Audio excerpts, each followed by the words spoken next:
അപ്പുട്ടേ, അപ്പുട്ടേ,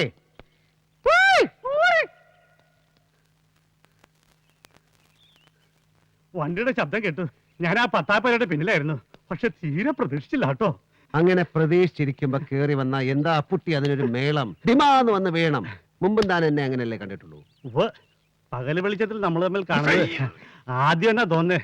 രാത്രിയല്ലേ പ്രത്യക്ഷപ്പെടൽ, അതുപോലെ അന്തർധാനവും. എന്താണ് കൊച്ചു തോർത്തുമുണ്ടൊക്കെ എടുത്ത് പത്തായപ്പുരയുടെ പിന്നിൽ നിന്നൊരു പ്രത്യക്ഷപ്പെടൽ? ആ അടിച്ചളിക്കാർ ഇപ്പോഴും സർവീസിലുണ്ടോ? അത് പെൻഷനായി, ഇപ്പൊ ആരുമില്ല. അധികം തുടങ്ങി ഞാൻ തന്നെയാ. വിരോധമില്ല. ഇവിടുത്തെ ഏകാന്തതയിൽ ഒരു നേരം പോക്കിനായി താൻ ഇനി ആരെങ്കിലും ഇവിടെ പാർപ്പിച്ചു എന്ന് തന്നെ വെക്കുക. വിരോധം ഒട്ടുമില്ല. പക്ഷെ വിരോധം ഉണ്ടാവും. ഒരു കമ്പനിക്ക് താൻ എന്നെ കൂടെ വിളിക്കാതിരുന്നാൽ. അല്ല, ബാഗും പെട്ടിയൊക്കെ ഇറക്കുന്നുണ്ടല്ലോ. 2 നാള് കാണുവോ? 2 നാളല്ല, ഇനിയുള്ള നാളുകൾ ചിലപ്പോൾ മുഴുവൻ ഞാനിവിടെ ഉണ്ടാവും. ഈ വീട് വാങ്ങിയിട്ടിരിക്കുന്ന കാര്യം പപ്പയ്ക്ക് അറിയില്ലേ? നിങ്ങളോടും പപ്പയോടും ഞാൻ എന്തെങ്കിലും മറച്ചു വെച്ചിട്ടുണ്ടെങ്കിൽ ഇത് മാത്രമാണ്.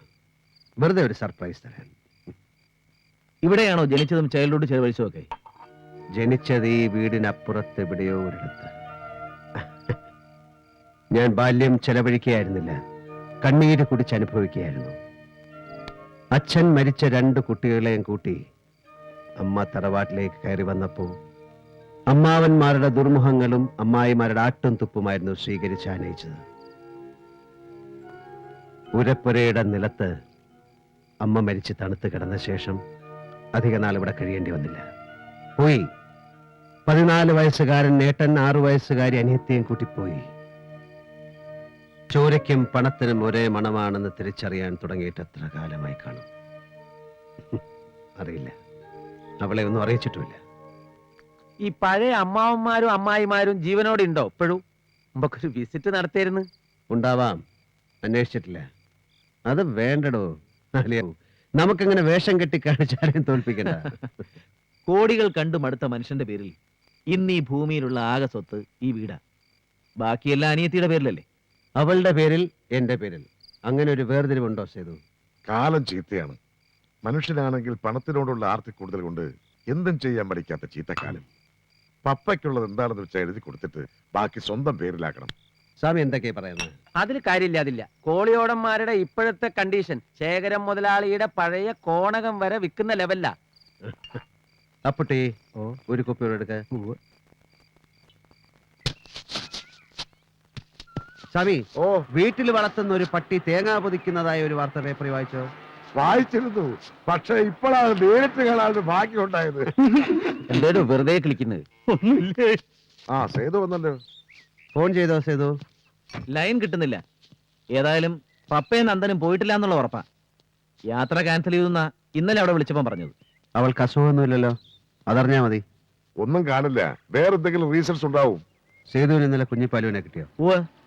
പുള്ളിയോട് നമ്മൾ ഇവിടെ ഉണ്ടെന്ന് പറഞ്ഞിട്ടുണ്ട്. പറ്റുമെങ്കിൽ ഇങ്ങോട്ട് ചാടാന്നും പറഞ്ഞു. ഇതാരാ ഇവിടെ? കുഞ്ഞിപ്പാൽ വേണോ?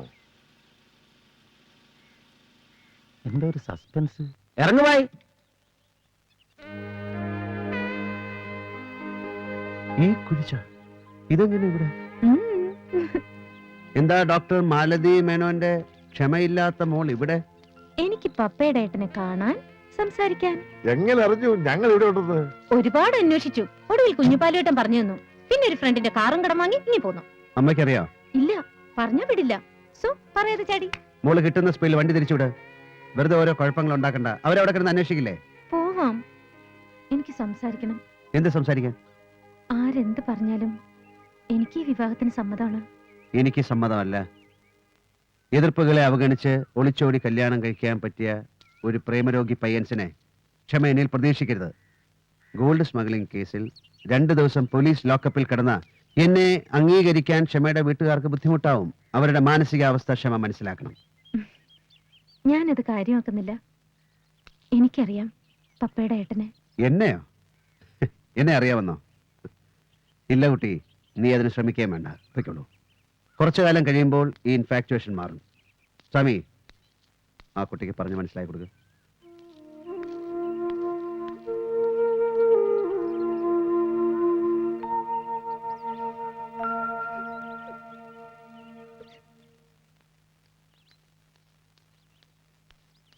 ദാ ആ കുട്ടി അപ്പുറത്തെടുത്ത് കരയുന്നു. താൻ കുറച്ച് ഇങ്ക് കുറുക്കി കലക്കി കോരി കൊടുക്ക്. കരയുന്ന പോലും. കരയാനും പിടിക്കാനും ഞാനൊന്നും ചെയ്തില്ലല്ലോ. എന്താ പരമേശ്വരന്റെ പ്ലാൻ? സന്യാസവും അല്ലല്ലോ. എന്തായാലും വിവാഹം കഴിക്കണം, ഒരു കുടുംബം വേണം. എന്നും ഇങ്ങനെ കഴിയാൻ പറ്റുമോ? സമ്മതിക്കാം, വിവാഹവും കഴിക്കാം. അത് ഈ കുട്ടിയാവുന്നതിനോടും വിരോധമില്ല. പക്ഷെ ആ കുട്ടിയുടെ അമ്മ നിങ്ങളോട് പറഞ്ഞില്ലേ അത് നടക്കില്ലെന്ന്? അവരങ്ങനെ പലതും പറയും. അയ്യടാ, അനുവാദം കാത്തു നിന്നും കൈനീട്ടി വാങ്ങി നമ്മൾ ഇതുവരെ എന്താ ചെയ്തത്? ദേ ആ കുട്ടി തയ്യാറായി കൊണ്ട് വന്നിരിക്കുക. ഇനി ഒരു നാളും തീയതി നോക്കി നമ്മൾ അതൊക്കെ നടത്തും. അത്രേ ഉള്ളൂ.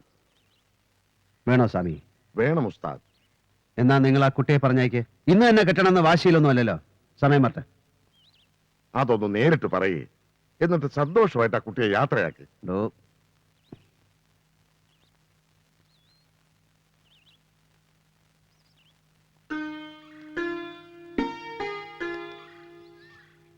ക്ഷമാപണം വേണോ? പപ്പയുടെ ഏട്ടൻ എന്ത് തെറ്റാ ചെയ്തത് ക്ഷമാപണം നടത്താൻ? ക്ഷമാപണം വേണോന്ന്. തിരിച്ചു പോകുമ്പോ വഴിയിൽ നിർത്തി വല്ലതും വാങ്ങി തിന്നാനോ കുടിക്കാനോ പണം വേണോന്ന്. വേണ്ട. എങ്കിൽ പൊയ്ക്കോളൂ. അമ്മയെ വെറുതെ പേടിപ്പിക്കണ്ട. പോ. പോയി വരൂന്നാ പറയേണ്ടത്. വെറുതെ ഒരു ത്രില്ലിന് വേണ്ടി.